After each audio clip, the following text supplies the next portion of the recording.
et on va parler de cette affaire. Un candidat Rassemblement National de la Loire violemment agressé alors qu'il tractait sur un marché. Hervé Breuil, 70 ans, candidat de la 2e circonscription de la Loire, a affirmé qu'il avait été agressé par un groupe d'individus masqués. On a au téléphone Romain Bacri, monsieur, c'est un monsieur, voilà, il faut pas qu'on, voilà, qui est militant, c'est Mathieu apparemment, Mathieu qui est avec nous, qui est militant et témoin de l'agression. Bonjour monsieur. Bonjour Mathieu. Bonjour. Ouais, c'est moi. Bonjour Mathieu, merci d'être avec nous. Mathieu, dites-nous, est-ce que vous pouvez nous raconter ce qui s'est passé? Vous étiez sur les lieux? Alors oui, c'est ça en fait. Je tractais avec le candidat Hervé Breuil ce matin à Saint-Étienne, enfin hier matin. D'accord. Et voilà, et en fait c'est là qu'on s'est fait agresser. On était un groupe de 5 personnes, donc 4 personnes âgées. Et comment voilà, ça s'est passé? Ils sont arrivés directement, ils vous ont agressé direct? Il n'y a pas eu de... Alors je pense qu'il faut un peu expliquer le contexte. Voilà, c'est ça. Parce que ça fait déjà quelques jours que dès le début de la campagne, c'est assez tendu sur les marchés. Parce qu'on fait des marchés, on tracte tous les jours.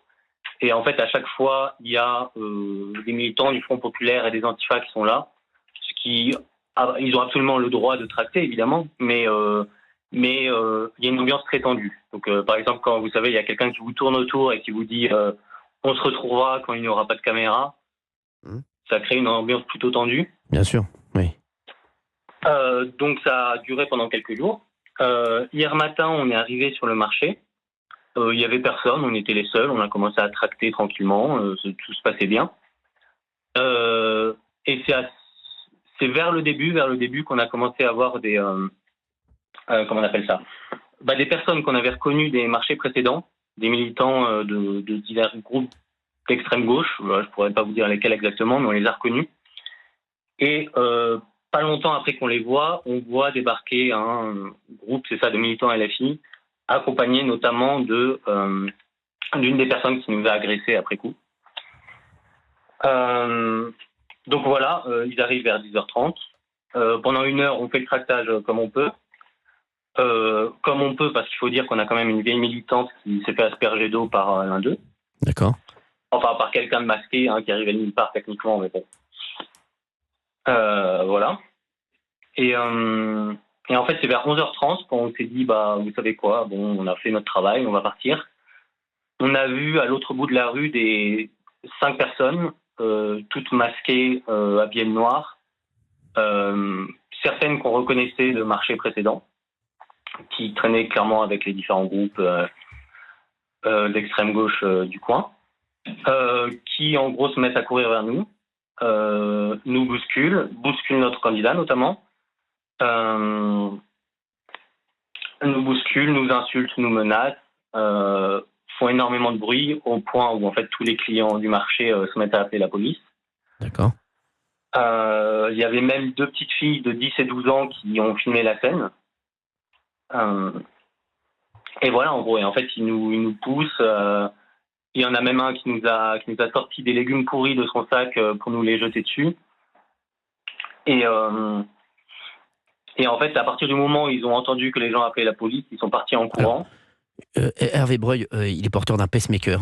Absolument, oui. Il a été conduit aux urgences du CHU, il a passé des examens, et apparemment, comment il va aujourd'hui? Parce que c'est ça la question qu'on se pose. Alors là, il vient de m'appeler à l'instant, il y a quelques minutes, il m'a dit qu'il venait d'entrer en soins intensifs, parce qu'il a fait un AVC, au suite de l'agression. Oui. Et donc, c'est vraiment, je vous dis, ça me rend fou, ça me rend fou. Je suis désolé, mais ça me rend fou, ça doit rendre fou les auditeurs d'Europe 1.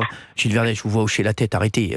On a parlé d'un fichier, d'un garçon qui était extrêmement violent, le Raphaël Arnaud. Vous l'avez dit que vous compreniez qu'il soit candidat pour le Front Populaire. C'est le même type de profil qui s'en est pris à Hervé Breuil. C'est exactement le même type de profil qui s'en est pris à Hervé Breuil. Donc arrêtez d'hocher la tête comme si vous étiez vraiment outré de ce qui se passe. Je suis désolé, Gilles, excusez-moi. Je suis outré. Oui, mais vous êtes outré, mais vous voyez bien que quand vous dites que Raphaël Arnaud peut se présenter... C'est pas la même chose. Mais dites pas de bêtises, c'est le même groupe, c'est le même style de groupuscule. Arrêtez un peu, Gilles Verdet. Arrêtez de jouer, arrêtez de vous voiler la face, Gilles Verdet. Une personne âgée, comme ça, en ayant fait des repérages masqués, c'est honteux. Mais vous avez bien vu ce qu'ils font, ils se sont attaqués à des jeunes filles, à Alice Cordier.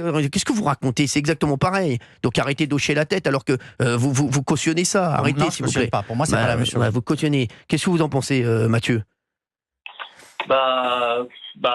Évidemment, enfin, je veux dire, non seulement c'était des coups violents, mais on les a vus, ils sont arrivés en même temps que les militants, les militants du Front Populaire. Ça se voyait, ils se connaissaient sur les 3 à 4 marchés qu'on a fait précédemment, ils traînaient ensemble.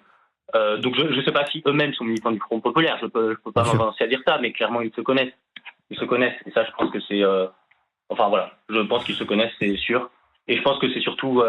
oui, c'est insoutenable pour tellement de gens de voir des partis politiques s'allier avec les pires extrémistes, en fait. C'est insoutenable. Merci d'avoir été avec nous, Mathieu, à l'antenne d'Europe 1. Merci beaucoup d'avoir été avec nous. On espère que Hervé Breuil va aller mieux prochainement. On espère.